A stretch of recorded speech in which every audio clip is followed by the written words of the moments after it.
Hello दोस्तों, स्वागत है आपका हमारे यूट्यूब चैनल कॉमिक फैन पर। चलिए दोस्तों, शुरू करते हैं आतंक खरतन नागराज की जर्मनी सीरीज की कॉमिक्स ऑर्डर ऑफ बेबल का तीसरा और अंतिम भाग। चलिए शुरू करते हैं। उफ, विश्व हुंकार का भी कोई असर। अक, इससे पार पाना वाकई असंभव। ना, नहीं, अभी एक तरीका है इससे पार पाने का। इस लड़की को देखने के बाद लॉर्ड मॉर्बियस की खुशी का ठिकाना न रहेगा। धम, अपने पालतू को साथ नहीं ले जाओगी? असंभव। तूने तूने हाइब्रिड को शिकस्त दे दी। कैसे? संभव है। बेशक हाइब्रिड को दर्द का एहसास नहीं होता, लेकिन उसके मर्म स्थलों पर प्रहार करके उसके रक्त संचार को बाधित कर उसे पंगु करना ज्यादा मुश्किल नहीं था। तूने साबित कर दिया नागराज, क्यों विश्व आतंकवाद तुझसे खौफ खाता है। लेकिन अगर तू समझता है कि तू मुझे रोक पाएगा तो तू ना समझ है। धड़ तड़ा तड़ा धड़ धम। किसी चील की तरह ही चपल और चालाक है यह। कब अपने असावधान शिकार पर झपट कर उसका काम तमाम कर दे पता भी नहीं चलता। लेकिन अगर शिकार पहले से ही सावधान हो तो कोई भी चालाकी या चपलता उसके काम नहीं आ पाती। अब आप सुरक्षित हैं मिस लोला। तुम नागराज हो? हाँ। तुम रूबिन्स को जानती हो? रूबिन्स? हाँ, अच्छी तरह से, मरने से पहले। रूबिन? आह, नागराज, नागराज क्या हुआ तुम्हें? आह, सिर में भीषण पीड़ा हो रही है। ऐसा लग रहा है जैसे कुछ खोपड़ी फोड़कर बाहर आने को आमादा है। शरीर से नियंत्रण हटता जा रहा है। उसे छोड़कर अपनी फिक्र कर लड़की। नागराज भी तुझे बचा नहीं पाएगा, क्योंकि वह खुद बचेगा या नहीं वह खुद भी नहीं जानता। बटा। आ, आप? यह मुझसे बात करते हुए अचानक ही बेहोश हो गया। इसे होश में लाना होगा। यह इतनी जल्दी होश में नहीं आएगा। फिलहाल नागराज को किसी सुरक्षित स्थान पर ले जाना जरूरी है। बुरी खबर है, हार्ट ऑफ बर्लिन पर हमले और सार्जेंट क्लीपर के ऑर्डर ऑफ बेबल से जुड़े होने की खबर के बाद से प्रेसिडेंट ने GIW को बर्लिन के सारे कैथेड्रल्स की सुरक्षा से हटाकर वहां मिलिट्री फोर्स तैनात कर दी है। ऐसे में शांतिपूर्ण पूर्वक ढंग से ऑर्डर स्कॉल की खोज कर पाना अब संभव नहीं। इसीलिए विश्व भर से आप लोगों को यहाँ एकत्रित किया गया है। जिंग, चीन के शाओलिन टेम्पल का सबसे खतरनाक मोंक, दुर्लभ से दुर्लभ युद्ध शैली का महारथी। निहत्ते ही पूरी बटालियन को धूल चटाने की क्षमता है इसमें। DNA, इटली का सबसे काबिल एक्सप्लोजिव एक्सपर्ट। विश्व का कोई भी कैसा भी बारूद इसकी इजाजत के बगैर धमाका नहीं कर सकता। टेवोर, दुनिया के आधुनिकतम हथियारों का धारक। यह फ्रांसीसी अपने आप में वन मैन आर्मी है। बादशाह खान, काहिरा का बेमिसाल तलवारबाज, अपनी शमशीर की तेजी से आसमानी बिजली को भी शर्माने पर मजबूर कर दे। कोड़ा, अफ्रीका के बिहड़ों के इस महान ओजा के काले जादू की ताकत और वुडू शक्ति के सामने किसी का जोर नहीं चलता। समायरा, यह रूसी बाला फाइटर प्लेन्स, टैंक्स, सबमरीन्स आदि को भी उसी आसानी से अपने इशारों पर नचा सकती है जैसे अपनी अदाओं से मर्दों को नचाती है। खतरा एकदम से कई गुना बढ़ने वाला है। समय आ गया है ऑर्डर ऑफ बेबल के आक्रामक होने का, क्योंकि फिर से सिर उठा रहा है हमारा सदियों पुराना दुश्मन NWO। यह कहाँ आ गया हूं मैं? नरक का सा दृश्य लग रहा है यह। विभत्स, हर ओर लाशें ही लाशें, निर्दोषों और मासूम बच्चों के मृत शरीर। नहीं, असहनीय दृश्य है यह। इस वेदना को नहीं झेल सकता मैं। इस वेदना को झेल नहीं सकते नागराज तो हमें बचाया क्यों नहीं? तुम्हें इस वेदना को झेलना होगा नागराज। क्यों नहीं बचाया हमें? सिर्फ तुम ही बचा सकते थे हमें। क्यों नहीं बचाया नागराज? क्यों नहीं बचाया? हाँ, क्यों नहीं बचाया? तुम बचा सकते थे, तुम ही बचा सकते थे। क्यों नहीं बचाया? क्यों? क्यों? बचाना चाहिए था। हमारी मौत के जिम्मेदार तुम हो। सहना होगा। नहीं बचाया। नहीं सह सकता मैं यह पीड़ा। नहीं सह सकता, नहीं सह सकता, नहीं। नागराज? उफ, क्या हुआ नागराज? तुम ठीक तो हो? कोई बुरा सपना देखा तुमने? सपना? हाँ, सपना ही था वह। विभत्स सपना। मैं हम कहाँ हैं? तुम इस वक्त मेरे घर में हो नागराज। बेरोनेस से लड़ते लड़ते तुम बेहोश हो गए थे। तुम रात भर बेहोश रहे हो। वह कौन लोग थे और तुम्हारे पीछे क्यों पड़े थे लोला? सैनिकों की एक पूरी फौज, वो अजीब सा जानवर और उनकी लीडर। तुम्हें सुनने में अजीब लगेगा नागराज, लेकिन मैं नहीं जानती कि वह लोग मेरे पीछे क्यों पड़े थे। एक साधारण लड़की को पकड़ने के लिए इतनी बड़ी फौज का इस्तेमाल कोई समझदार इंसान तो नहीं करेगा, बशर्ते साधारण सी दिखने वाली लड़की वास्तव में साधारण ना हो। मेरे लिए भी यह उतने ही आश्चर्य की बात है नागराज, जितनी कि तुम्हारे लिए। पिछले एक महीने में इन लोगों ने बर्लिन में सभी बदनाम कैट हाउसेज और कैबरेट जॉइंट्स को शमशान बना दिया। उन्होंने ऐसा किस लिए किया कोई नहीं जानता, क्योंकि कुछ भी बताने के लिए कोई जिंदा ही नहीं बचा। फिर उन्होंने मुझे जिंदा क्यों छोड़ दिया? जाहिर है उन्हें किसी खास मकसद को पूरा करने के लिए तुम्हारी जरूरत है। शायद तुम कुछ ऐसा जानती हो जो उनके मतलब का है। हो भी सकता है और नहीं भी। तुम रूबिन्स को कैसे जानती थी? रूबिन्स एक बेहद ही अच्छा इंसान था। मेरे कैबरेट डांसर होने के बावजूद वो मुझसे बेतहाशा प्यार करता था। लेकिन पिछले दिनों हुई सैकड़ों इच्छाधारी सर्पों की नृशंस हत्या से वह काफी परेशान था। मतलब तुम जानती हो कि रूबिन्स एक इच्छाधारी सर्प था।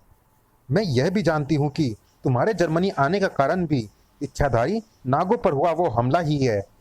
फिर तो तुम यह भी जानती होगी कि ऑर्डर ऑफ बेबल इच्छाधारी सर्पों पर हमला क्यों कर रहा है। तुम गलत समझ रहे हो नागराज। इच्छाधारी सर्पों की हत्याओं के पीछे ऑर्डर ऑफ बेबल नहीं है। तो फिर कौन है? नाजिस। व्हाट? यह सच है नागराज। लॉर्ड मॉर्बियस के नेतृत्व में नाजी आज भी सक्रिय है, नियो नाजीज के रूप में। क्लब में जिन सैनिकों से तुम लड़े वो नियो नाजी ही थे। यह लॉर्ड मॉर्बियस कौन है? नियो नाजीज का लीडर। लोगों का मानना है कि वो हिटलर का ही वंशज है। हिटलर के उत्तराधिकारी के रूप में हिटलर के अधूरे काम को अब यह पूरा करना चाहता है। लेकिन वे लोग इच्छाधारी सर्पों की जान के पीछे क्यों पड़े हैं? यह दूसरी बार है जब नाजीज इच्छाधारी सर्पों के पीछे पड़े हैं। इससे पहले भी जर्मनी में इच्छाधारी सर्पों की जानें खतरे में थी। तुम इस बारे में काफी कुछ जानती हो। बड़ाक! यह आवाज कैसी? सर कड़ाक! उफ! हंटर? ओल्ड बर्लिन में किसी गुप्त स्थान पर। रूबिन सिर्फ मेरा भाई नहीं था वेमनस। इच्छाधारी नाग होने के नाते उसका संबंध तुम सबसे भी था। तुम लोग यूं हाथ पर हाथ धरे बैठे नहीं रह सकते। यह समय जज्बाती होकर जोश में आने का नहीं है डेविड। हम लोग एकजुट भी हो जाएं तो भी नियो नाजियों का मुकाबला नहीं कर सकते। वेमनस सही कह रहा है डेविड। वर्षों पहले भी हमारी जाति ने ऐसा करने की कोशिश की थी। अंजाम क्या हुआ था तुम जानते हो। वर्षों पहले जो हुआ उसकी वजह से कायरो की भांति बिल में सिर छिपाए बैठे रहने से क्या इच्छाधारी सर्प जाति किसी भी भयंकर परिणाम से बची रहेगी? मत भूलो कि यहाँ प्रश्न सिर्फ नाग जाति के अस्तित्व का नहीं, बल्कि संपूर्ण मानव सृष्टि के अस्तित्व का है।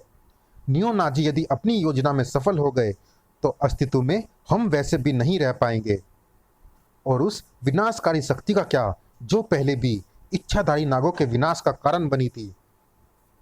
नियो नाजीज के पास यदि वो विनाशकारी शक्ति है तो हमारे पास भी नागराज के रूप में एक महाविनाशकारी शक्ति है। यदि नागराज इस महायुद्ध में इच्छाधारी नागों का नेतृत्व करने के लिए तैयार होता है तो हम दुश्मन से टकराने की सोच सकते हैं। नागराज से संपर्क करने की कोशिश करो। साथ ही विश्व भर के इच्छाधारी नागों को एकजुट होने का संदेश भेज दो। अपने जीवन का सबसे भीषण और शायद अंतिम युद्ध लड़ने के लिए तैयार रहें। मेरियन क्रिच, Saint Mary church, city centre Berlin. All unit alerts. Church पर हमला हुआ है। अभी अभी एक ट्रक संदिग्ध तरीके से मिलिट्री लाइन को क्रॉस करके अंदर आ गया है। चेक करो कौन है ट्रक के अंदर। अरे यहाँ तो कोई भी नहीं है। It's a false trap. बेशक यह एक ट्रैप था, एक बचकाना सा ट्रैप जिसमें तुम लोग बड़ी आसानी से फंस गए। हाइड्रा हेडक्वार्टर बर्लिन, खत्म कर दो सभी को, कोई भी जिंदा ना बचने पाए। वाम come on cats, kill them all. It's battle into death. Rate rate rate rate rate, तड़ तड़ तड़ तड़ तड़ तड़ तड़। हमसे मुकाबला करने के लिए फौज भी तैयार की तो नचनियों की, एक तोला को बचाने के लिए सैकड़ों निर्दोषों की जान का सौदा तुझे महंगा नहीं लगा बिग ब्रदर। घायल बिल्लियां एक शेर से भी खतरनाक हो सकती है बेरोनेस, यह बात तुझे जल्दी ही पता चलेगी। तोला यहाँ होती तो भी यह उसे बचाने के लिए अपनी जान खुशी खुशी दांव पर लगा देती। जान तो इनकी अभी भी जाएगी मेरे पालतू के हाथों। बटाख, एक औरत होकर भी तूने अपने पालतू को औरतों के साथ पेश आने की तमीज नहीं सिखाई बेरोनस, पाप प्रतीक। अब यह हंटर कौन है? जर्मनी का सबसे खूंखार हत्यारा है हंटर। तेरे लिए इतना जानना काफी होगा नागमानव कि हंटर तेरी मौत है। दुनिया का सबसे खूंखार हत्यारा भी नागराज को मौत नहीं दे सकता। इसकी तो एकोइपी से बचना नागराज, इसकी तो एकोइपी से बचना नागराज। सुना है इसके शिकार का सिर स्वतः ही ते ओकोइपी के आगे कटने के लिए झुक जाता है। धाड़, सही सुना है तूने लड़की। अब इस नाग मानव के रक्त से अपनी प्यास बुझाएगी तो एकोइपी। अगर ऐसा है तो इतना खतरनाक हथियार बच्चों के हाथों में रहना ठीक नहीं। ठन, अब देखते हैं कि यह अपने ही हथियार के आगे सिर झुकाने से कैसे बच पाता है। तू वाकई साहसी है नागराज। सैकड़ों लोगों के रक्त से स्नान किया है तो एकोइपी ने, लेकिन किसी में इतना साहस नहीं था कि इसे थामने का विचार तक कर सके। तू पहला इंसान है जिसने इस पवित्र तो एकोइपी को छूने का पाप किया है। उफ, यह तो बहुत भारी है। उफ, पूरी ताकत लगा देने के बाद भी मैं इसे नहीं उठा पा रहा हूं। यह तो टस से मस नहीं हो रही। तो एकोइपी को मेरे सिवा इस संसार का कोई भी प्राणी नहीं उठा सकता। अद्भुत शक्ति है तेरे विष मिश्रित रक्त में नागमानव, लेकिन तेरी कोई भी शक्ति तुझे हंटर के हाथों मरने से रोक नहीं सकती। हुम्फ, इस पर मेरे विष का भी कोई असर नहीं। यह कोई साधारण प्राणी नहीं हो सकता। तू प्रशंसा का पात्र है नागमानव। तू पहला शख्स है जो ते ओकोइपी के सामने होने के बाद भी अब तक जिंदा है। दाद देनी होगी तेरी इच्छा शक्ति की जो तुझे इसके आगे झुकने से रोके रख रही है। पर अब और नहीं, अपने इष्ट देव को याद कर ले। नहीं, क्या पाप अपनी कुत्सित मनसाओं को पूर्ण करने में सफल हो जाएगा? क्या अच्छाई हार जाएगी बुराई से? क्या क्या यही अंत है मेरा? इतना बेबसी भरा जारी है अभी न्यू वर्ल्ड ऑर्डर में। चलिए दोस्तों, इस भाग में इतना ही। ये रोमांचक कॉमिक जारी है अगले भाग न्यू वर्ल्ड ऑर्डर में भी। मिलते हैं इसी सीरीज की अगली कॉमिक्स न्यू वर्ल्ड ऑर्डर में। तब तक के लिए धन्यवाद। समय चक्र उस काल सर्प के समान है जो अपने ही दुम खाते हुए गोल धुरी पर घूमता है। समय रूपी काल सर्प आज घूमते हुए उसी जगह आ गया है जहां सन 1945 में था। मोहरे बदल गए हैं पर खिलाड़ी वही पुराना है। तृतीय विश्व युद्ध की बिसात पर जो चलेगा पहला मोरा वही स्थापित करेगा न्यू वर्ल्ड ऑर्डर। आतंककर्ता नागराज की आतंक के सृजनकर्ता से टकराव की विध्वंसक गाथा जो पृष्ठभूमि बनी तृतीय विश्व युद्ध की, will be uploaded soon. Please subscribe the channel. धन्यवाद।